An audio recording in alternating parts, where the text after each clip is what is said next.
Nous enchaînons donc avec l'écho des cryptos, le rendez-vous dédié aux crypto-monnaies ou aux crypto-actifs de Smart Patrimoine. Et nous allons tenter de comprendre ensemble quel impact la hausse récente du Bitcoin et d'autres crypto-monnaies ou crypto-actifs peut avoir sur la tokenisation d'actifs financiers. Pour cela, nous avons le plaisir de recevoir sur le plateau de Smart Patrimoine Alexis Bourdiat. Bonjour Alexis Bourdiat. Bonjour. Vous êtes fondateur de Ready. Ready qui est une entreprise qui justement travaille sur ces sujets de tokenisation et fait le pont finalement entre le monde de la blockchain et des crypto-monnaies et le monde de la finance traditionnelle. On a vu récemment des marchés crypto euphorique, un Bitcoin particulièrement euphorique, notamment en lien avec l'élection de Donald Trump, mais pas que. Finalement, ça s'est maintenu derrière, mais c'est quand même l'élément déclencheur. Comment est-ce que vous analysez cette séquence de 2-3 semaines maintenant qu'on vit sur les marchés crypto ? Tout à fait. On parle vraiment on assiste vraiment à une euphorie sur les marchés, comme vous l'avez dit. En fait, on a le Bitcoin qui est l'actif phare, la crypto-monnaie phare, qui est en forte hausse depuis l'élection de Donald Trump. Mais derrière, ça tire à la hausse toutes les autres crypto-monnaies, la plupart en tout cas, ce qu'on appelle les altcoins, les jetons alternatifs. D'accord. Et parmi ces jetons, on retrouve de nombreux projets d'infrastructures de marché, aussi peut-être des projets moins sérieux. Mais sur les projets qui nous intéressent autour de la tokenisation, on voit les acteurs qui ont leurs jetons qui s'apprécient. Pour eux, c'est une bonne nouvelle parce qu'ils vont pouvoir émettre des nouveaux jetons. Et en fait, il faut voir les jetons de ces protocoles, de ces acteurs, comme étant un investissement pour l'investisseur. Acquérir un jeton de cette start-up, c'est comme investir dans une start-up. D'accord, oui. Et ces startups, elles vont travailler sur l'infrastructure de marché, sur de la tokenisation.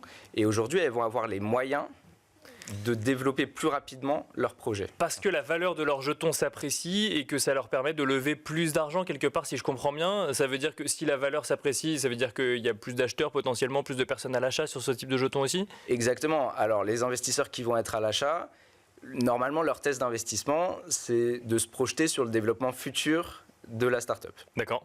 Donc, ils vont croire dans le développement de son activité.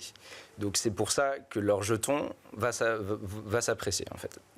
Pour la start-up, effectivement, elle va avoir davantage de réserves, de liquidités pour favoriser son développement. Donc, aujourd'hui, ces start-up qui ont des jetons qui sont valorisés parfois quelques milliards, elles travaillent dans l'infrastructure de données financières qui transit de blockchain en blockchain. Donc, c'est justement pour enlever des frictions à un secteur, à un écosystème qui est très fragmenté. Donc, par exemple, il y a Chainlink. Il y a d'autres acteurs qui travaillent sur la gestion d'actifs vraiment sur la blockchain, comme Mondo. Et donc, leurs jetons sont valorisés aujourd'hui plusieurs milliards de dollars. Et ça, on a vu une sorte de contagion suite à l'élection de Donald Trump, même sur ces jetons-là, alors que ce n'est pas directement des crypto-monnaies au sens où on peut l'entendre équivalent à Bitcoin, par exemple. Ça démontre quoi ? Ça montre qu'il y a une sorte d'euphorie, d'espoir des investisseurs sur potentiellement une facilité à monter des projets blockchain ou crypto dans l'avenir et qui bénéficieraient à la tokenisation d'actifs financiers traditionnels ? En fait, pour faire simple, ça démontre l'institutionnalisation de la blockchain. Parce que les projets que je vous ai cités, et il y en a d'autres, il y en a qui sont des projets de blockchain, par exemple, vraiment d'infrastructures techniques. Ces projets-là, ils répondent à la demande d'investisseurs institutionnels pour disposer d'une infrastructure, pour échanger des titres financiers, pour échanger de la donnée financière. Bien sûr. Et donc, en fait, le fait que leurs jetons s'apprécient, ça montre que la thèse d'investissement prend beaucoup de valeur et va se concrétiser, en fait. Leur raison d'être va se concrétiser. Pourquoi ? Parce qu'on assiste à l'institutionnalisation. Et il y a d'autres sujets d'actualité qui montrent ce phénomène-là, mais on assiste vraiment à l'institutionnalisation de la blockchain et l'adoption par les acteurs financiers, en fait. Alors, c'est poussé par l'élection de Donald Trump et toutes les réformes qui sont envisagées, mais il va y avoir une course mondiale aujourd'hui pour être le premier à avoir une infrastructure de marché sur la blockchain qui permet d'accueillir tous les acteurs financiers. Institutionnalisation ou euphorie, voire effet de bulle post-élection de Donald Trump, et on verra dans 6 mois effectivement ce qui reste des projets qui subsistent en matière de valorisation de jetons, par exemple, si on prend ça comme indicateur. Aujourd'hui, donc, si on s'écarte de... Enfin, la valorisation des jetons, c'est un pari sur l'avenir d'un protocole, d'une application. Si on regarde aujourd'hui qu'est-ce qui se passe en matière d'adoption réelle, on a quand même des acteurs financiers qui lancent leurs actifs tokenisés sur de nouvelles blockchains.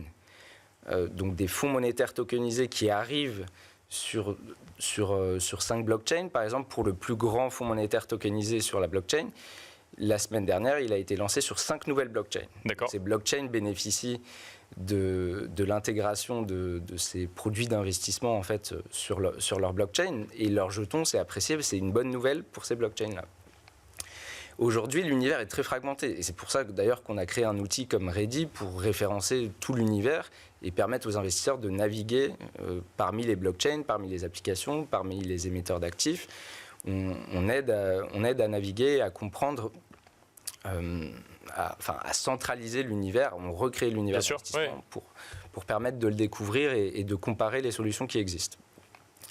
Aujourd'hui, on voit ces émetteurs d'actifs qui, justement, accélèrent sur leur déploiement blockchain. Et c'est favorisé notamment par un contexte dans lequel ils ont l'appui d'autorités gouvernementales, d'organisations gouvernementales, notamment de banques centrales. Même aux États-Unis ou plutôt en Europe là, sur le sujet Aux États-Unis, le pari futur, et on aura les réponses en janvier, c'est qu'il va y avoir des autorités de régulation qui sont favorables au Bitcoin et également une réserve fédérale. Il y a des rumeurs comme quoi elle pourrait acquérir des crypto-monnaies en tant que réserve. C'est un souhait, c'est un projet de loi qui sera soumis. Donc, aujourd'hui, on a un écosystème qui est adopté par les institutions gouvernementales et les organismes également gouvernementaux. Avec notamment, en Europe plus précisément, et on pourra finir là-dessus, des tests, des démarches, des initiatives pour créer des monnaies numériques. Tout à fait. En fait, aujourd'hui, un actif financier tokenisé, c'est un jeton qui représente un actif financier. Et pour pouvoir l'échanger, il faut l'échanger contre une devise, une monnaie. Aujourd'hui, les monnaies légales ne sont pas sur la blockchain. Les monnaies qu'on retrouve sur la blockchain, ce sont des stablecoins et ils sont émis par des entreprises privées. Et cette année, la Banque centrale européenne a confié à quelques banques centrales nationales, dont la Banque de France, des projets pour émettre un euro numérique sur les blockchains. Bien sûr. Et donc, il y a des tests qui sont réalisés sur des blockchains réels. Donc, ce sont des déploiements réels d'un euro numérique test. Donc, c'est la Banque de France qui émet son euro et qui peut le récupérer. Et donc, il y a eu des obligations qui ont été émises sur des blockchains et qui ont été réglées en euros numériques. Et donc ça représente une avancée considérable. Et ces tests-là, dans quelques années, ça va mener à vraiment l'implémentation de l'euro numérique. Et donc à chaque transfert d'actifs financiers, on aura une monnaie légale qui servira de règlement. Donc aujourd'hui, on peut le dire, on est dans une infrastructure financière qui va être déployée sur la blockchain. Et donc, il s'agit vraiment de l'infrastructure du futur. Et aujourd'hui, même la tokenisation des actifs est devenue une matière première. Il y a beaucoup de plateformes qui permettent de tokeniser des actifs. Nous, on a identifié ces plateformes, on les audite, on regarde comment la tokenisation des actifs fonctionne avec elles. Et donc, aujourd'hui, un émetteur d'actifs, il doit réfléchir à comment se déployer sur la blockchain et émettre ses actifs dans ce nouvel écosystème. Merci beaucoup Alexis Bourdiat. Je rappelle que vous êtes le fondateur de Ready. Merci d'être venu nous voir dans Smart Patrimoine. Et quant à nous, on se retrouve tout de suite dans Enjeu Patrimoine.